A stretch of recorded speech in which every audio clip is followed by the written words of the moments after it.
تو پھر آہستہ آہستہ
صلی اللہ علیہ وسلم تشریف لا رہے ہیں۔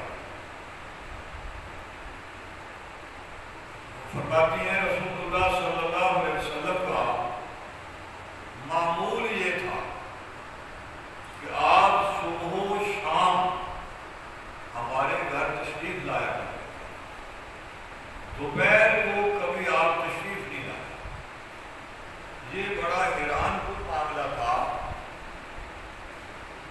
وہ فرماتی ہیں رسول اللہ صلی اللہ علیہ وسلم جب اندر داخل ہو گئے تو آپ نے فرمایا اللہ نے مجھے ہجرت کی اجازت دی۔ سیدنا ابو بکر صدیق رضی اللہ تعالیٰ نے عرض کیا یا رسول اللہ صلی اللہ علیہ وسلم اس سفر میں آپ کے ساتھ کون ہو؟ رسول اللہ صلی اللہ علیہ وسلم نے فرمایا اس سفر میں اللہ نے رفاقت کے لیے آپ کو منتخب کیا۔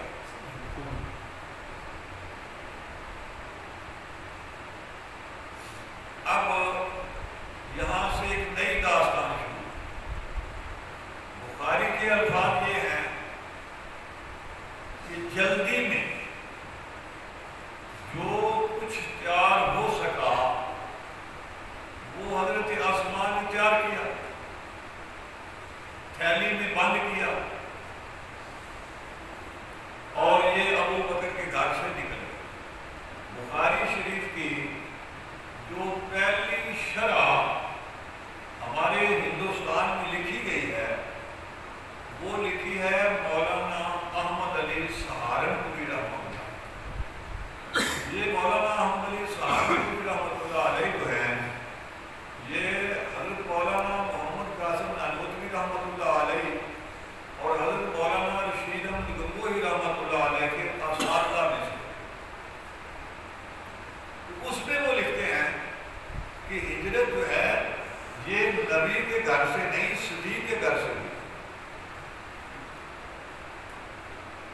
وہ دوست جن کو اتفاق ہوا ہے حج پر جانے کا یا عمرہ پر جانے کا یا سعودی عرب میں معاش کے سلسلہ میں مزدوری کے سلسلہ میں جانے کا، وہ اس چیز کو بخوبی جانتے ہیں کہ وہاں کے لوگ دوپہر کو آرام کرتے ہیں، قیلولہ کرتے ہیں اور رات کو سوتے ہی نہیں۔ رات کو سارے مدار آباد رہتے ہیں۔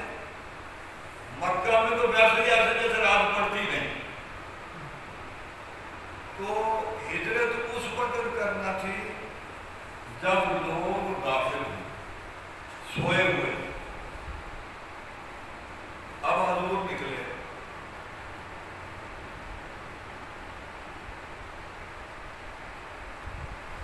ابو جہل کو صبح پتہ چلا کہ آپ گھر میں نہیں، تو اس نے پورے مکہ میں جب سیدنا عمر فاروق ایمان لائے ہیں، کیونکہ اس وقت تعداد مسلمانوں کی 40 کے قریب تھی، تو 13 سال کے بعد مکہ میں آپ اندازہ کر سکتے ہیں کہ تعداد کتنی ہوگی۔ یہ تو روزانہ بڑھتی تھی۔ ابو جہل نے کسی کا دروازہ نہیں کھٹکایا، نہ حضرت علی کا نہ کسی اور کا۔ وہ سیدھا حضرت ابو بکر صدیق رضی اللہ تعالیٰ عنہ کے گھر گیا، دروازہ کھٹکھٹایا۔ حضرت اسماء جو ابو بکر کی بیٹی ہے اور عائشہ صدیقہ سے 10 سال بڑی ہے، انہوں نے دروازہ کھولا۔ اس نے پوچھا کہ تمہارا ابا کہاں ہے؟ تو حضرت اسماء نے جواب دیا مجھے کیا پتا کہ کہاں ہے۔ ابو جہل نے اسماء پر تماچا مارا کہ اگر تمہیں پتہ نہیں تو پھر کسی کو بھی پتہ نہیں۔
غار تک پہنچے۔ حضرت ابو بکر صدیق رضی اللہ تعالیٰ عنہ نے عرض کیا یا رسول اللہ صلی اللہ علیہ وسلم اگر یہ اپنے پاؤں کی طرف دیکھیں تو ہمیں دیکھیں۔ رسول اللہ صلی اللہ علیہ وسلم نے فرمایا لا تحزن ان اللہ معنا۔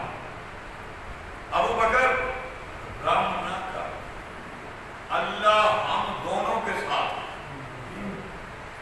جب موسیٰ علیہ السلام فرعون کے مقابلے میں تھے اور موسیٰ علیہ السلام کی قوم نے کہا کہ وہ پیچھے سے وہ بھی آ گیا، آگے سے سمندر ہے، دریا ہے، ہم آگے جائیں تب بھی مر جائیں گے، پیچھے جائیں تب بھی مر جائیں گے، ہمارا کیا بنے گا؟ تو موسیٰ علیہ السلام نے جو جملہ فرمایا تھا قرآن میں وہ بھی محفوظ ہے، فرمایا ان اللہ معی، اللہ میرے ساتھ ہے، فکر نہ کرو اللہ میرے ساتھ ہے۔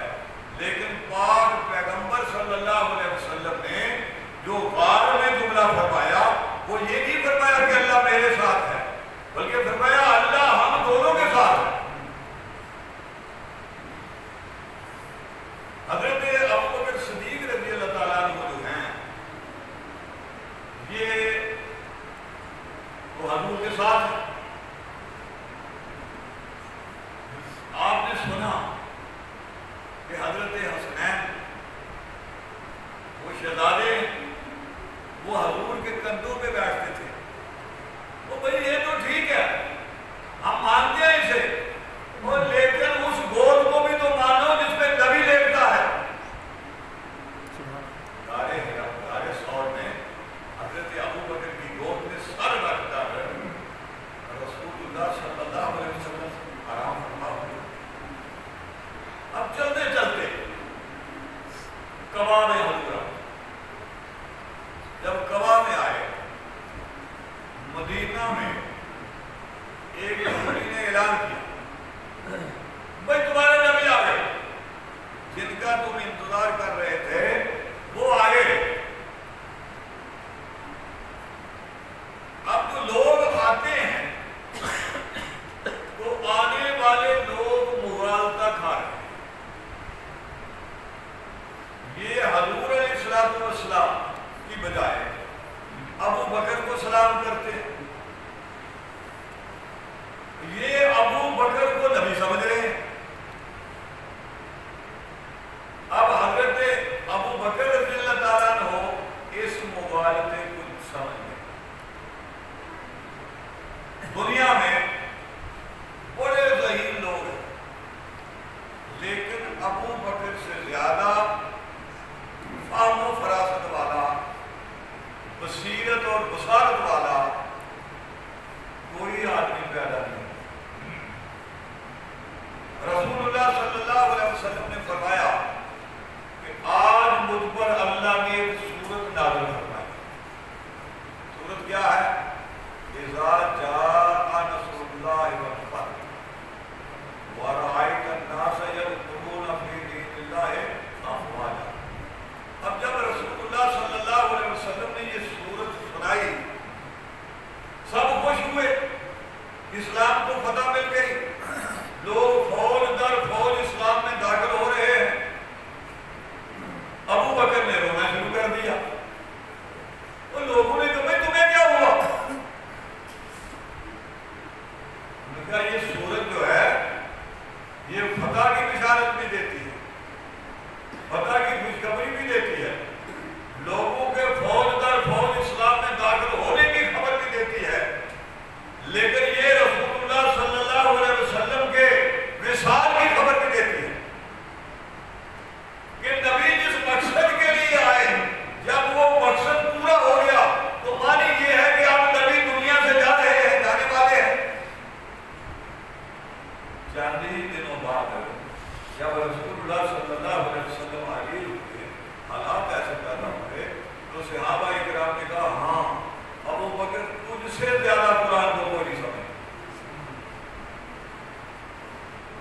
تو صحیح سمجھا تھا۔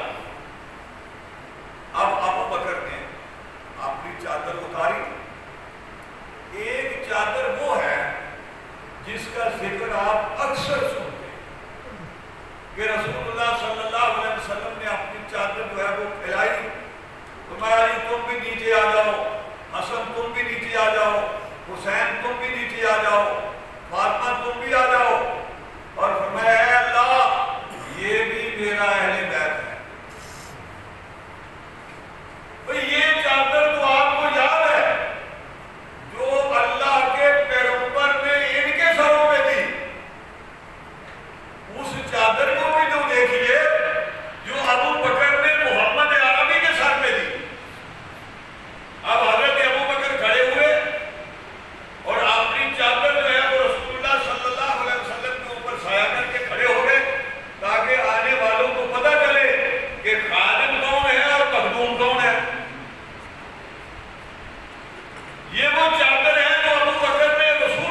تو مسلمانوں کا شیوا یہ ہے، آج بھی ہمارا یہ شعار ہے کہ ہم جہاں گھر بناتے ہیں، جہاں کوئی آدمی کالونی بناتا ہے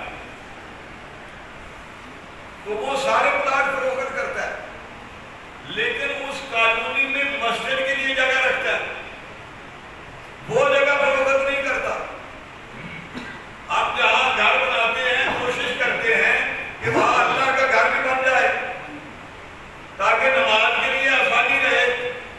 اب جب رسول اللہ صلی اللہ علیہ وسلم قبا میں تھے تو آپ نے قبا میں مسجد کی بنیاد رکھی، اور جب آپ مدینہ میں آئے تو یہاں آپ نے فرمایا بھی اللہ کے گھر کے لیے کوئی جگہ منتخب کرو۔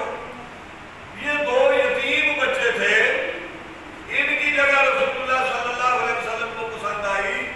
اس جگہ مدینہ والے چمڑے جو ہے ان کو دباوت کیا کرتے تھے، رنگ کرتے تھے ان کو، اور رسول اللہ صلی اللہ علیہ وسلم نے فرمایا ہم قیمتی جگہ لیں، مفت نہیں لیں۔ میں کہا یا رسول اللہ آپ دے دیں، حضور علیہ السلام نے فرمایا ہم قیمتی لیں۔ قیمت طے کی گئی، اور اس کے بعد کیا ہوا؟ رسول اللہ صلی اللہ علیہ وسلم نے فرمایا ابو بکر یہ قیمت ادا کر، یہ مسجد نبوی کی جگہ جو ہے اس کی قیمت ابو بکر نے ادا کی۔ جہاں رسول اللہ صلی اللہ علیہ وسلم آرام فرما، جہاں حضرت عائشہ صدیقہ رضی اللہ تعالیٰ عنہا کا حجرہ تھا، اس میں حضور آرام فرما ہے۔ یہ مسجد جو ہے انگریز نے مسجد کے مقام کو گرانے کی کوشش کی۔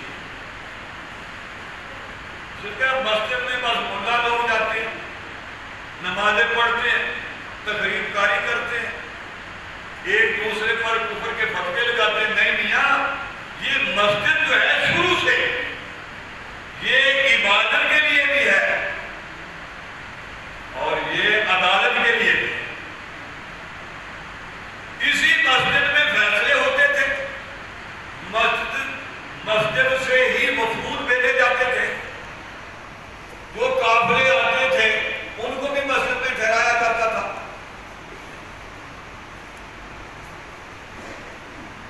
لوگوں نے مسجد کے ارد گرد مکانات بنا لی، اور اس حرص میں کہ رسول اللہ صلی اللہ علیہ وسلم اگر مسجد میں آئیں، تشریف لائیں اور آپ کچھ فرمانا چاہیں تو ایسا نہ ہو ہم لیٹ ہو جائیں، مسجد کے اندر ہمارا دروازہ کھلے، کھڑکی کھلے، ہم فوراً مسجد میں آ جائیں تاکہ آپ کی ہر بات کو ہم سن سکیں۔ مسجد جو ہے یہ دار الخلافہ بھی ہے، یہ عدالت بھی ہے، یہ عبادت کی جگہ بھی ہے۔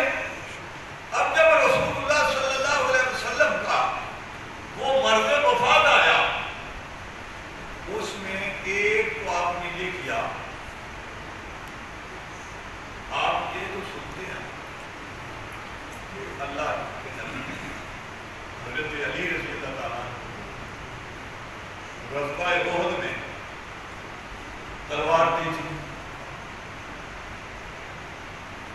یہ تلوار جہاد کے لیے ہے، کافروں سے لڑنے کے لیے ہے، مومنوں سے لڑنے کے لیے تو نہیں۔ وہی تلوار جو ہے وہ کافروں کا مقابلہ کرنے کے لیے، کافروں سے لڑنے کے لیے۔ اللہ کے پاک پیغمبر نے حضرت علی رضی اللہ تعالیٰ عنہ کو تلوار دی۔ حضرت علی ہمارے امام ہیں، لیکن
جو بدنی بھی ہے مالی بھی ہے، اسے کہتے ہیں حج۔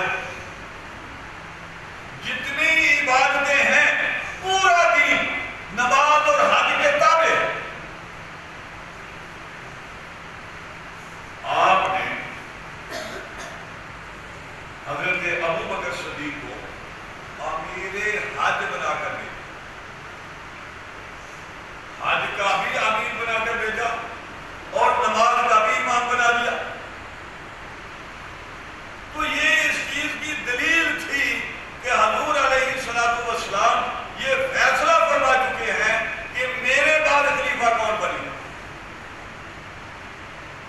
کل پرسوں ایک آدمی میرے پاس آیا، اس نے کہا جی ایک بات بتاؤ، ایک موضوع سے متعلق نہیں ہے، ایسے یاد لیکن ایک بات بتاؤ، میں نے پوچھی کہ یہ جو مسلم کی حدیث ہے بخاری کی ہے کہ حضور علیہ الصلوۃ والسلام نے اپنے مرض میں، بیماری کے ایام میں یہ فرمایا کہ بھئی کاغذ اور قلم لاؤ،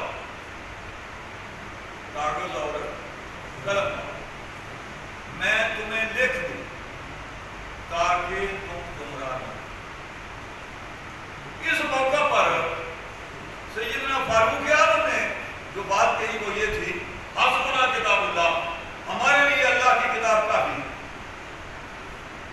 لیکن اللہ کے نبی لکھنا چاہتے تھے، اور کیا لکھنا چاہتے تھے؟ حضرت علی کی خلافت۔ لیکن ابو بکر نے لکھنے نہیں دی۔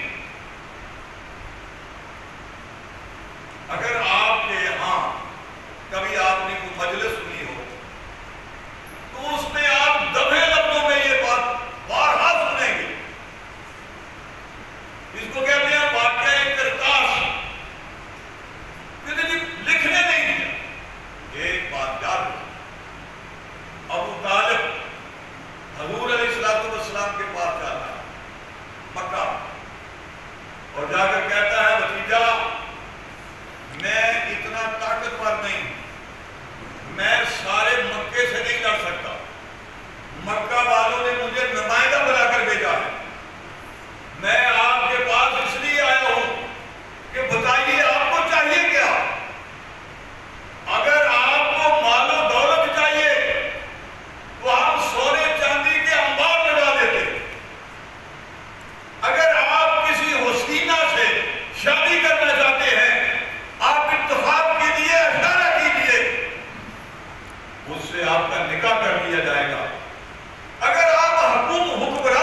مدینہ میں نہیں رہتے. کہاں رہتے ہیں؟ آپ مولوی کا ڈیرا نہیں، یہ وہاں رہتے ہیں. مدینہ منورہ سے تقریباً 1 کلومیٹر کے فاصلے پر، جیسے آج کل بھی دیہاتوں سے باہر لوگ اپنے ڈیرے بناتے ہیں، مکان بناتے ہیں، اتنے فاصلے پر ان کا مکان تھا. وہاں 2-4 اور آدمی تھے جنہوں نے مکان بنائے ہوئے تھے، یہ وہاں رہتے تھے. اور یہ بات تو تبلیغی نصاب میں بھی لکھی ہوئی ہے، فضائل اعمال میں، کہ حضرت عمر رضی اللہ تعالیٰ عنہ جو ان کا ہجرت کے بعد بھائی بنایا گیا تھا، جس کے ساتھ مل کر یہ کاروبار کرتے تھے، انہوں نے ڈیوٹی مقرر کی ہوئی تھی کہ ایک دن تم جاؤ رسول اللہ صلی اللہ علیہ وسلم کی خدمت میں اور ایک دن میں جاؤں گا. جو آپ سنیں وہ مجھے بتائیں، جو میں سنوں وہ آپ کو بتاؤں گا. اس کا مطلب یہ ہے عمر کا گھر تو مدینہ میں تھا ہی. اب عمر نے تو قلم دعات لینے نہیں جانا تھا، وہ جن کی خلافت کا مسئلہ تھا وہ دور کر لاتے. کیا خیال ہے بھئی؟ یہ تو ان کا کام ہے. لیکن چلو آج تم نے واضح کرنا شروع کر دیا. نبی لکھنا چاہتے تھے، تمہیں زیادہ پتا ہے کہ نبی لکھنا چاہتے تھے. یہ دیکھو یہ میرے پاس قرآن، اب یہاں آ گیا جناب یہ 21واں پارہ. ہاں جی 21واں پارہ شروع ہو رہا ہے. کہاں سے شروع ہو رہا ہے؟ یہ جناب 21واں پارہ شروع ہو. آپ کہتے ہیں کہ نبی لکھنا چاہتے تھے. ہم اللہ سے پوچھتے ہیں، ہمیں تو پر اعتبار نہیں ہے. تم جو بات کرتے ہو راوی کا نام لیتے ہو، ہم راوی سے اتفاق نہیں کرتے. یہ لاہور کو تباہ کرتے ہیں.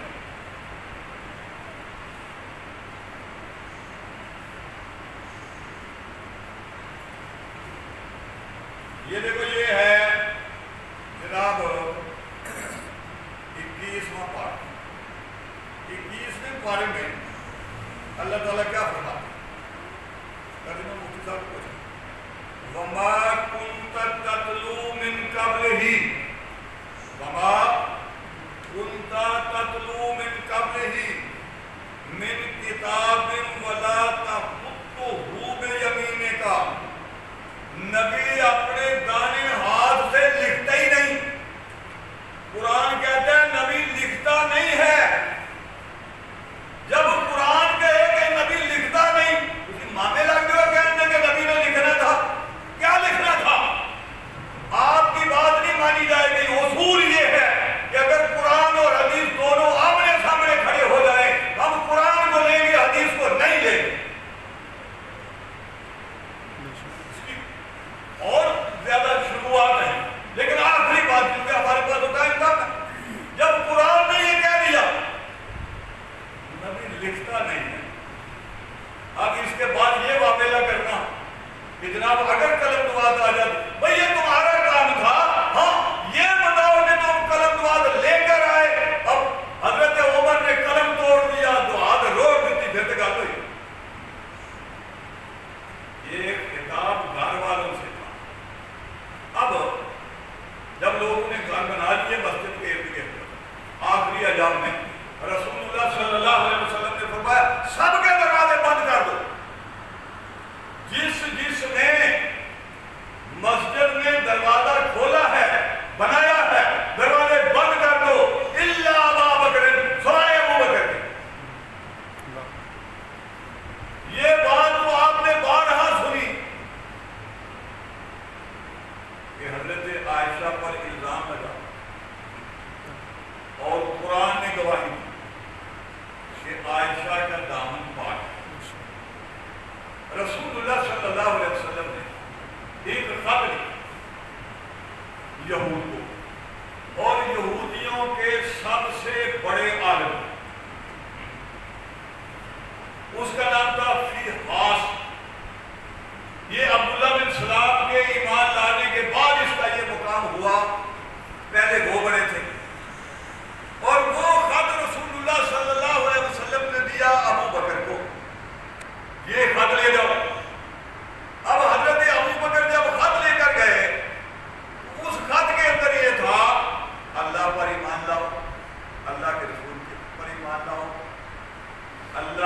میں مال دو، واقعی اللہ کرم حسنا، یہ آیت بھی نازل ہو چکی تھی۔ تو یہ جو فحاش تھا اس نے کہا یار یہ تو بتاؤ، یہ تو سیدھی سی بات ہے کہ جسے تم اللہ کہتے ہو وہ کنگال ہو گیا، وہ غریب ہو گیا، اس کے پاس کوئی پیسہ ہی نہیں ہے، تبھی تو وہ ہم سے پیسے مانگ رہا ہے۔ قرآن کہتا ہے کہ اللہ کو قرضہ دو، تو بھائی یہ جو قرضہ اللہ مانگ رہا ہے اس کا مطلب یہ ہے کہ اللہ نے بولو کو نہیں دیا۔ حضرت ابو بکر صدیق رضی اللہ تعالیٰ عنہ کو یہ گستاخی برداشت نہ ہوئی اور ابو بکر صدیق نے زوردار تھپڑ مارا، وہ اٹھا حضور علیہ السلام کی خدمت میں حاضر ہو، اس نے جا کر شکایت کی کہ آپ کے دوست ابو بکر نے مجھے تھپڑ مارا۔ رسول اللہ صلی اللہ علیہ وسلم نے ابو بکر سے پوچھا کبھی بھی آپ اپنی زندگی میں ایک معمول بنا لیں، آپ کے پاس کوئی آدمی آئے کسی دوسرے آدمی کا نام لے کر یہ کہے کہ وہ آپ کے بارے میں یہ کہتا ہے، فوراً اپنا رد عمل ظاہر نہ کرو، تو میں اس آدمی سے پوچھوں گا جب تک آپ اس آدمی سے تصدیق نہ کر لیں اپنا رد عمل ظاہر نہ کرو۔ جو لوگ لوگوں کی لڑائی لگوانا چاہتے ہیں وہ ایک کے پاس آتے ہیں کہتے ہیں ہاں بس میرا فلانے کے بارے میں کی کیا ہے، اچھا وہ ہے یہ سارا، اور یہی بات جا کر اس کو بتاتے ہیں، وہ بھی گالی نکالنا شروع کرتا ہے، وہ کہتے ہیں اللہ کی قسم تیری والا کرتا ہے۔ یہ پروپیگنڈا ہوتا ہے، جس کی بات ہو اس سے پہلے تصدیق کرو، اس کے بعد اپنا رد عمل جو ہے بتائیں۔ اب رسول اللہ صلی اللہ علیہ وسلم نے جب ابو بکر آئے تو ان سے پوچھا، حضرت ابو بکر صدیق رضی اللہ تعالیٰ عنہ نے کہا یا رسول اللہ میں نے جب آپ کا خط اس کو دیا، اس نے خط پڑھنے کے بعد کہا تمہارا رب تمہارا اللہ فقیر ہو گیا ہے، اس کے پاس کچھ نہیں رہا، وہ ہم سے قرض مانگ رہا ہے، اس نے اللہ کی توہین کی، یا رسول اللہ برداشت نہیں ہوا، میں نے تھپڑ مارا۔ اس نے کہا کہ میں نے نہیں کی۔ یہودی جو ہے جو تورات کو بدل سکتا ہے، انجیل کو بدل سکتا ہے، جو مسلسل علامتوں کو دیکھ کر حضور پر ایمان نہیں لاتا، اس کے لیے جھوٹ بولنا کون سا مشکل ہے؟ اس نے کہا جی میں نے نہیں کہا۔ حضرت ابو بکر صدیق رضی اللہ تعالیٰ عنہ نے عرض کیا یا رسول اللہ صلی اللہ علیہ وسلم اس نے یہ بات کہی تھی، کہنے لگا اچھا اگر میں نے کہا تھا تو اس پر کوئی گواہ پیش کرے۔ اب حضرت ابو بکر تو اکیلے گئے تھے، ابو بکر کے ساتھ تو کوئی آدمی نہیں تھا۔ اب حضرت جبرائیل آیا اور عرض کیا یا رسول اللہ صلی اللہ علیہ وسلم لقد سمع اللہ، اللہ نے بات سن لی اس کی، کس کی؟ قول الذین قالوا ان اللہ فقیر ونحن اغنیاء۔ یہ سورہ آل عمران ہے، 181 نمبر آیت ہے کہ اللہ نے وہ بات سن لی جب اس نے کہا کہ اللہ فقیر ہے اور ہم مالدار ہیں۔ یہ گھرانہ ہے، اگر بیٹی پہ الزام لگے رب گواہی دیتا ہے اور وہ گواہی جو ہے قرآن کی آیات بنتی ہے، اور اگر باپ پہ الزام آئے اس کی بھی گواہی قرآن دیتا ہے اور وہ بھی قرآن کی آیت بنتی ہے۔ اس لیے رسول اللہ صلی اللہ علیہ وسلم نے فرمایا افضل البشر بعد الانبیاء، ابو بکر جو ہے یہ آدم کی اولاد میں سے انبیاء کے بعد سب سے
آپ کے گھر چلی گئی اور جا کر عرض کیا یا رسول اللہ صلی اللہ علیہ وسلم علی ابو جہل کی بیٹی سے نکاح کرنا چاہتا ہے۔ اب حضرت علی آئے اور دیکھا رسول اللہ صلی اللہ علیہ وسلم کا چہرہ غصے کے اثرات ہیں، آپ غضبناک ہیں، واپس چلے گئے۔ سیر الصحابہ نے لکھا ہے کہ وہ حضرت ابو بکر کو ساتھ لے کر آئے۔ حضور علیہ السلام نے جب ابو بکر کو دیکھا تو مسکرائے اور فرمایا علی اللہ کے نبی کی بیٹی اور اللہ کے نبی کے دشمن کی بیٹی ایک گھر میں نہیں رہ سکتی۔ جو بات تم نے ابو بکر کے لیے کہی کہ حضرت فاطمہ ان پر ناراض تھی، وہ تو علی پر بھی ناراض۔ اب اس کا جواب تمہارے پاس کیا ہے؟ دیکھیں ہمارے یہاں پنجاب میں ایسا ہے کہ یہ جو مسجد ہوتی ہے، مسجد کے ساتھ کنال، 2 کنال، بگھا، ایکڑ، 2 ایکڑ یہ زمین مسجد کی ہوتی ہے۔ آپ کے گاؤں میں کیوں نہیں ساڑھے ہے، اکثر گاؤں میں ہوتی ہے، اکثر گاؤں اس بات کو آپ جانتے ہیں کہ اکثر ہوتی ہے۔ مسجد کے نام زمین ہوتی ہے اور مسجد کے نام جو زمین ہوتی ہے وہ مولوی کی ملکیت ہوتی ہے۔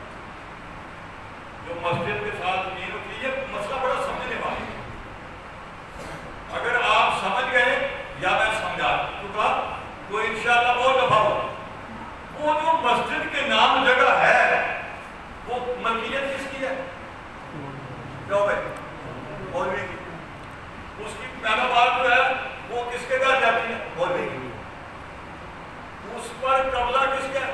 مولوی۔ اب ایک جگہ جو ہے وہ آپ کی ہے، یہ مسجد کی جگہ، اس پر قبضہ مولوی کے، اس کے ساتھ جو جگہ ہے وہ آپ کی جگہ، اس پر قبضہ آپ کا۔ آپ کے مرنے کے بعد آپ کی جگہ جو ہے وہ آپ کے بیٹے کو ملے گی، ٹھیک ہے نا بات؟ یہ جو آپ کی ملکیت ہے آپ کے مرنے کے بعد وہ کسے ملے گی؟ آپ کے بیٹے کو۔ اور جو مولوی کے قبضے میں ہے وہی وہ جگہ مولوی کے قبضے میں ہے، اور مولوی کے مرنے کے بعد وہ جگہ کس کو ملے گی؟ کنوں ملے گی؟ پھر دوسرا آئے گا، مولوی والی جگہ جو ہے وہ کسے ملے گی؟ اس کو جو دوسرا آئے گا۔ اس کا مطلب یہ ہے کہ وہ جگہ مولوی کی ذاتی ملکیت نہیں، مولوی کے منصب کی ملکیت ہے۔ کیونکہ مولوی مسجد کا امام ہے، جب تک یہ امام رہے گا وہ جگہ اس کے تصرف میں رہے گی، اور جب یہ امامت سے الگ ہو جائے انتقال کی وجہ سے، جگہ بدلنے کی وجہ سے، وہ جگہ اس کی ملکیت سے نکل جائے گی۔ بات سمجھ آ گئی بھائی؟ اب یہ جو فرق ہے بات جلدی ختم ہے۔ رسول اللہ صلی اللہ علیہ وسلم کے بارے میں آپ نے سنا پڑھا، نبوت سے پہلے آپ تجارت بھی کرتے تھے۔ حضرت خدیجہ رضی اللہ تعالیٰ عنہ کا مال لے کر آپ گئے، اسی نتیجہ میں حضرت خدیجہ سے آپ کا نکاح ہوا۔ اعلان نبوت کے بعد آپ نے کسی قسم کا کوئی کاروبار نہیں کیا۔ آپ کے پاس جو ذاتی باپ دادے کی وجہ سے جو کچھ تھا وہ آپ مکہ چھوڑ آئے، مدینے آئے۔ جب آپ مدینہ آئے، مدینہ میں آپ نے کوئی کاروبار نہیں کیا۔ جب کاروبار نہیں کیا، اب سوال یہ ہے کہ گھر کا خرچہ کیسے چلتا تھا؟ جب آپ نے کوئی کاروبار ہی نہیں کیا تو گھر کا خرچہ کیسے چلتا تھا؟ اب اس کے لیے اللہ نے 2 چیزیں بیان فرمائی۔ ایک یہ ہے کہ جب مسلمان نبی کی قیادت میں یا نبی کے ارشادات کی روشنی جہاد کے لیے نکلتے ہیں، اگر لڑائی ہو جائے، جیسے بدر میں ہوئی، اگر لڑائی ہو جائے، دونوں فوجیں آمنے سامنے اگر لڑ پڑے، کافر بھاگ جائے، اب کافر کا جو مال ملا ہے مسلمانوں کو، اسے کیا کہتے ہیں؟ مال غنیمت۔ اب مال غنیمت جمع کیا جائے گا، اور جمع کرنے کے بعد اس کا 5واں حصہ الگ کر دیا جائے گا، باقی سارا مال مجاہدین میں تقسیم کر دیا جائے گا۔ یہ 5واں حصہ جو ہے یہ اللہ کے رسول صلی اللہ علیہ وسلم کو بھیج دیا جائے گا۔ اس کو کیا کہتے ہیں؟ بیت المال۔ 5واں حصہ بیت المال میں، اور 4 حصے جو باقی تھے وہ فوج میں تقسیم ہو گئے۔ ایک صورت اور ہے کہ مسلمان نکلے حملے کے لیے، کافر بھاگ گیا، کافر جو ہے کیا ہوا اسے؟ وہ بھاگ گیا، مقابلہ نہیں ہوا، لڑائی نہیں ہوئی۔ اب جب کافر بھاگا، شہر چھوڑ کر بھاگا، یا وہ اپنا جہاں اس کا لشکر تھا وہاں سے بھاگ گیا، اس کے بعد جو مال وہاں سے ملے گا اس کو کہتے ہیں مال فیء۔ یہ سارا کا سارا اللہ کے رسول کو دیا جائے گا۔ بات سمجھ میں آئی؟ مال فیء یہ بھی اللہ کے رسول کو دیا جائے گا، مال غنیمت کا 5واں حصہ اللہ کے رسول کو دیا جائے گا۔ اب سوال یہ ہے کہ یہ جو مال اللہ کے رسول کو دیا گیا ہے، یہ اللہ کے رسول کی محمد بن عبداللہ کی حیثیت سے دیا گیا ہے یا محمد الرسول اللہ کی حیثیت سے؟ یہ مال غنیمت، مال فیء، یہ محمد بن عبداللہ کی حیثیت سے آپ کو نہیں ملا، یہ محمد الرسول اللہ کی حیثیت سے ملا، یہ آپ کے منصب کی وجہ سے ملا۔ اور جب آپ چلے گئے دنیا سے، فیء تو اب بھی آئے گا، مال غنیمت تو اب بھی آئے گا۔ اب کس کو ملے گا؟ جو نبی کا نائب ہوگا۔ اس کا مطلب یہ ہے کہ حضور کو یہ مال ملتا تھا سربراہ مملکت ہونے کی حیثیت سے، اور اس سے آپ گھر کا خرچہ بھی چلاتے تھے، اپنی بیٹیوں کے گھروں کا خرچہ بھی چلاتے تھے، جو مہمان آتے تھے دوسرے علاقوں سے ان کی خدمت بھی کرتے تھے، آپ سخاوت بھی کرتے تھے، مال بانٹتے بھی تھے، یہ سارا کام آپ کرتے تھے۔ جب رسول اللہ صلی اللہ علیہ وسلم دنیا سے چلے گئے تو حضرت فاطمہ رضی اللہ تعالیٰ عنہ رسول اللہ صلی اللہ علیہ وسلم کے پاس، حضرت ابو بکر کے پاس، اور آ کر عرض کیا، یا امیر المومنین، یہ جو باغ فتح ہے یہ تو میرے باپ کا، یہ مجھے دے۔ لکھنے والوں نے لکھ دیا جو لکھنا، اللہ نے ہر آدمی کو عقل دی۔ ایک آدمی ہو تو اس کی بیٹی ہے، اس کے چچے ہیں، بیٹا اس کا نہیں، اس کا چچا ہے، اس کی بیویاں ہیں، تو اس کی بیویوں کی موجودگی میں، اس کے چچا کی موجودگی میں، اس کے دیگر رشتہ داروں کی موجودگی میں، کیا اس کے مال کی وارث صرف ایک لڑکی ہوگی؟ کیوں بھائی؟ بتائے نہیں آ رہی ہے تو مسئلہ آپ بھی جانتے ہیں۔ جو رسول اللہ صلی اللہ علیہ وسلم مال چھوڑ کر گئے، اگر یہ مان لیا جائے کہ یہ رسول اللہ صلی اللہ علیہ وسلم کی ذاتی جائیداد ہے، وہ اس کے مالک، فاطمہ بھی اس کی مالک ہے، عائشہ بھی اس کی مالک ہے، حفصہ بھی اس کی مالک ہے، ام حبیبہ اور حبیبہ بھی اس کی مالک ہے، ازواج مطہرات ساری اس کی مالک ہے، حضرت عباس بھی اس کے مالک ہے۔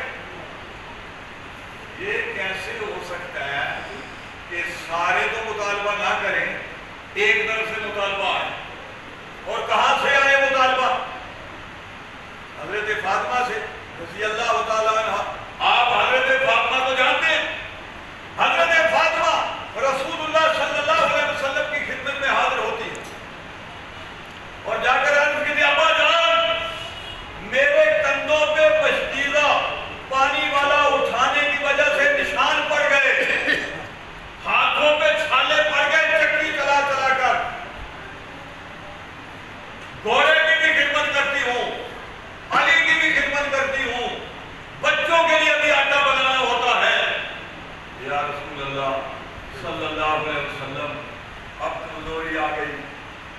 پانی لال پانی دور سے لانا پڑتا ہے.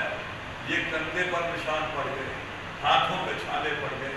یا رسول اللہ صلی اللہ علیہ وسلم, سنا ہے آپ کے پاس کچھ غلام آئے ہیں, آپ کے پاس کچھ کنیزیں آئی ہیں, نویاں آئی ہیں.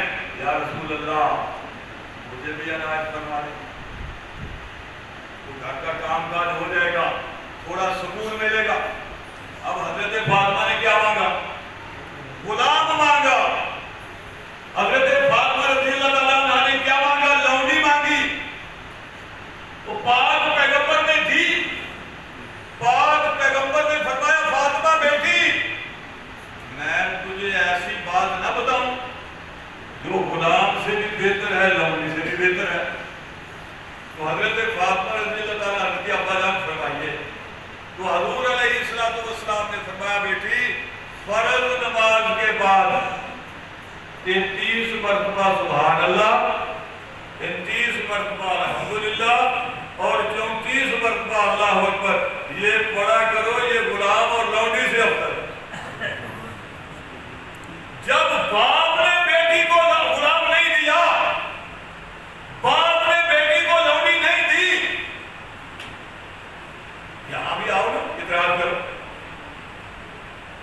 حضرت فاطمہ کی تو تربیت ہی ایسی ہوئی ہے, وہ باغ مانگنے والی نہیں ہے. اور پھر دوسری بات یہ ہے, اگر کبھی ہمارے ساتھ ایسا ہو جائے, کوئی آدمی ہماری بیوی کو ناراض کر دے اور ہماری بیوی اس کے ساتھ بولنا چالنا بند کر دے, تو کیا خیال ہے خامد جو ہے اس شخص کے ساتھ بول چال جاری رکھے گا؟ جس کے ساتھ بیوی, آپ کی بیوی ناراض ہو, بات چیت بند کر دے, تو خامد جو ہے اس کے ساتھ دوستی رکھے گا؟ جب مسجد نبوی میں نماز کھڑی ہوتی ہے, حضرت علی رضی اللہ تعالیٰ عنہ پہلی صف میں نظر آتے ہیں, اس کا معنی یہ ہے کہ حضرت فاطمہ ناراض نہیں ہے ابو بکر سے. اگر حضرت ابو بکر سے حضرت فاطمہ ناراض ہوتی, حضرت علی کبھی ابو بکر کے پیچھے نماز نہ پڑھتے. اب حضرت فاطمہ کا انتقال ہوا, جنازہ تیار ہے, حضرت علی بھی ہے, حسن بھی ہے, حسین بھی. حضرت علی فرمایا ابو بکر آگے بڑھیے, آپ وہ ہیں میری موجودگی میں اللہ کے پیغمبر نے آپ کو مصلی پہ کھڑا کیا, آپ کی موجودگی میں کوئی دوسرا نماز نہیں پڑھا سکتا, آگے بڑھیے جنازہ پڑھا. حضرت فاطمہ کا جنازہ کس نے پڑھایا؟ ابو بکر نے پڑھایا. اب جب ابو بکر مدینہ سے چلے تھے 40,000 دینار لے کر چلے تھے, اور یہ سارے نبی پہ خرچ کر رہے. جب آخری وقت آیا تو فرمایا مجھے یہی جو چادریں میں نے اوڑھی ہوئی ہیں انہی کو دھو کر مجھے کفن دے دینا. حضرت عائشہ صدیقہ رضی اللہ تعالیٰ عنہ نے فرمایا ابا جان کیا ہم اس قابل نہیں ہیں کہ آپ کو نیا کفن پہنائیں؟ فرمایا بیٹی نئی چادر مدینہ کی کسی بیوہ کے کام آ جائے گی, کفن کا کیا ہے, کفن میں جاتے ہی اگر آدمی نیک ہے جنت کا کفن پہنا دیا جائے گا, اگر برا ہے جہنم کی آگ جلا کے رکھ دے. کیا لیا اس نے تم سے؟ اب جو لوگ سعودیہ گئے وہ اگر مدینہ منورہ سے جائیں تبوک کی طرف, مدینہ سے وہ تبوک کی طرف جائیں, وہاں 2 شہر, ایک کا نام ہے خیبر قدیم, ایک کا نام ہے خیبر جدید. یہ جو خیبر قدیم ہے وہاں وہ باغ فلک ہے. آج بھی جا کر دیکھو وہاں تقریباً 16 یا 17 کھجور کے درخت ہیں. وہ ابو بکر جو 40,000 دینار لے کر نکلا, پیغمبر نے کندھوں پہ نچھاور کر دیے, وہ جب پیغمبر نے مانگا, جہاں عمر آدھا بال لے کر آئے, ابو بکر تو وہ ہے گھر کا صفایا کر کے آ گیا.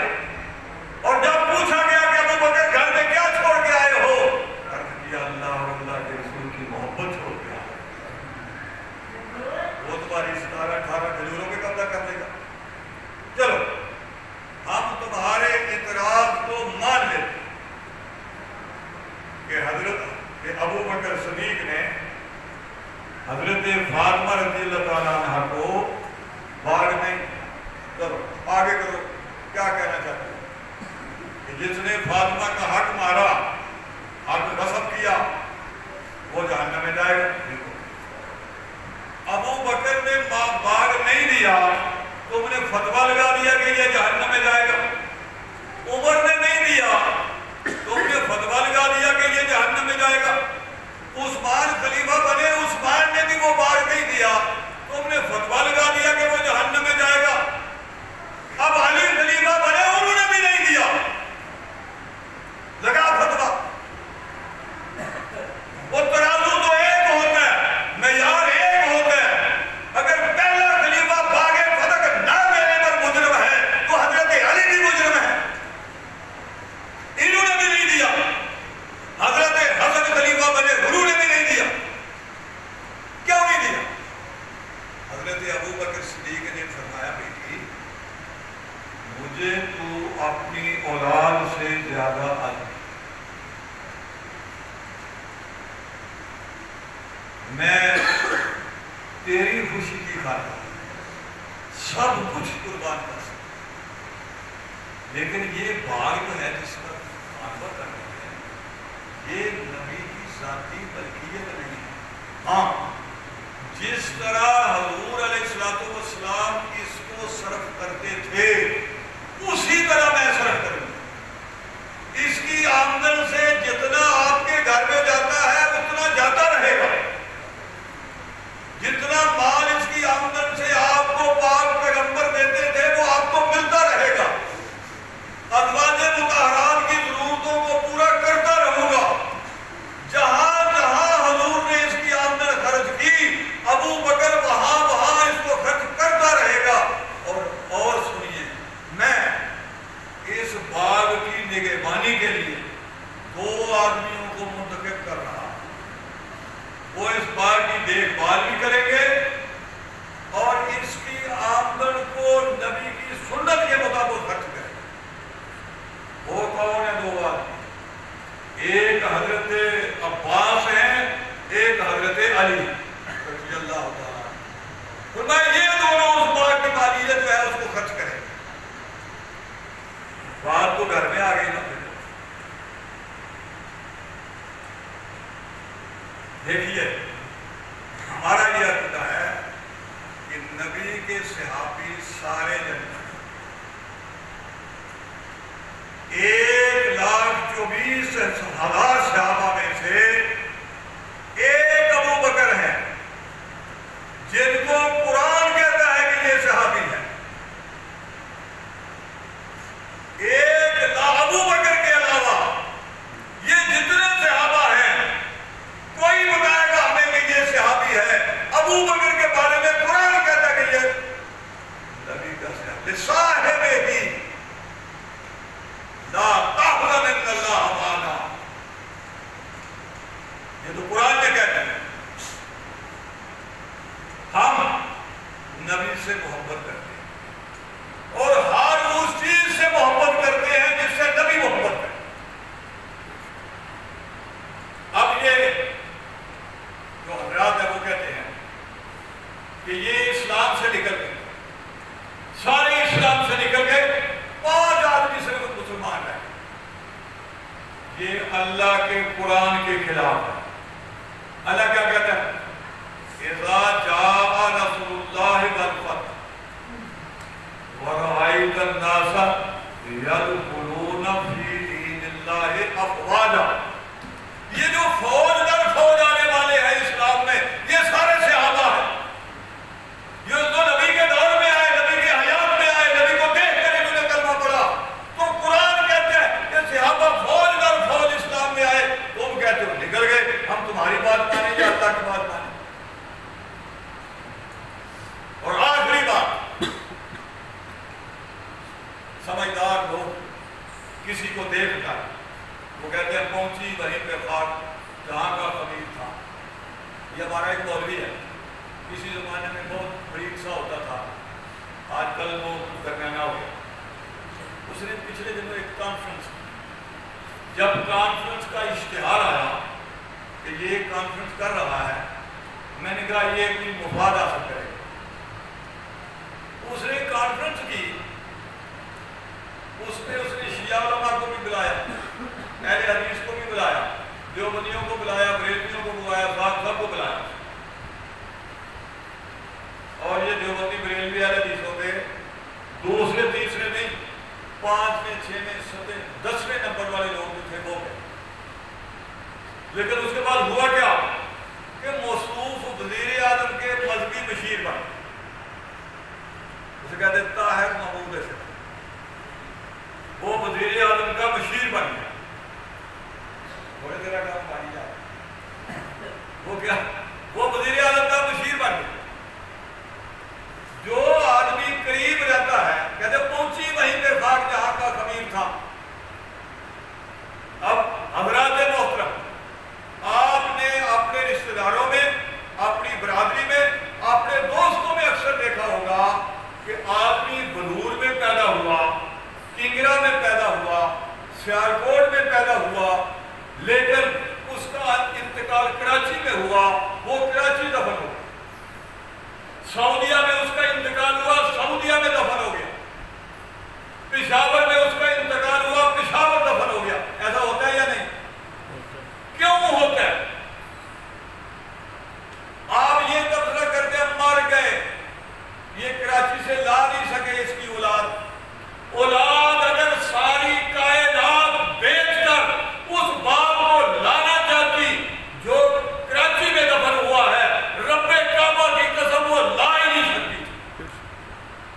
تو قرآن کہتا ہے منہا خلقناکم وفیہا نعیدکم ومنہا نخرجکم تارۃ اخری. جہاں انسان کی قبر بنتی ہے وہاں کی مٹی سے اس کا خمیر اٹھایا جاتا ہے. جہاں کی مٹی سے اس کو بنایا گیا اور مرنے کے بعد اس کو وہیں دفن کیا جائے. حضرت علی مکہ میں پیدا ہوئے، قبر کہاں ہے؟ Najaf Ashraf. حضرت حسین کی قبر کہاں ہے؟ ادھر. کچھ صحابی ہیں ان کی پنجگور میں قبریں ہیں، کچھ صحابہ ہیں ان کے ٹھٹھا میں قبریں ہیں. پورے ملک میں قبریں پھیلی ہوئی. یہ پشاور میں اصحاب بابا کا قبرستان ہے، وہاں وہ 5 سے زائد قبریں ہیں صحابہ کرام کی. تو جہاں کی مٹی سے ان کے خمیر کو اٹھایا گیا وہاں ان کی قبر بنی. پھر دیکھیے ابو بکر و عمر کے مقدر کا کیا کہنا کہ ان کے خمیر کو جہاں سے اٹھایا گیا وہاں ان کی قبریں بنی. جس مٹی سے اللہ نے ابو بکر کو بنایا ہے، جس مٹی سے اللہ نے عمر کو بنایا ہے، یہی مٹی ہے جس سے اللہ نے محمد الرسول اللہ کو بنایا. نبی بنایا نبیوں سے اعلیٰ، ابو بکر کو صدیق بنایا سارے صدیقوں سے اعلیٰ، ساری امت سے اعلیٰ. عمر کو بنایا. ساری دنیا ایک طرف ہو، دنیا یاد کرتی ہے عمر سے بڑا آدم ہو. اللہ کریم ہمارا تعلق صحابہ کرام کے ساتھ مضبوط رکھے. ہم صحابہ سے محبت کوئی ذاتی غرض کی بنیاد پر نہیں کرتے. یاد رکھیے قرآن پاک کو آپ گرنے نہیں دیتے. کیوں بتے؟ کیوں؟ وہ کاغذ تو زیادہ قیمتی ہے صرف اس لیے کہ اس پر قرآن لکھا. آپ اس کپڑے کو نیچے نہیں گرنے دیتے جس سے قرآن کا غلاف بنایا جاتا ہے. کیوں؟ کہ وہ قرآن، وہ کپڑا قرآن کے ساتھ جو ہے وہ جڑ گیا ہے. وہ جو نبی کے ساتھ جڑ جائے ہم اس کا ادب نہ کریں تو کیا؟ نبی کی وجہ سے ہم ان کا احترام کرتے ہیں، نبی کی وجہ سے ہم ان سے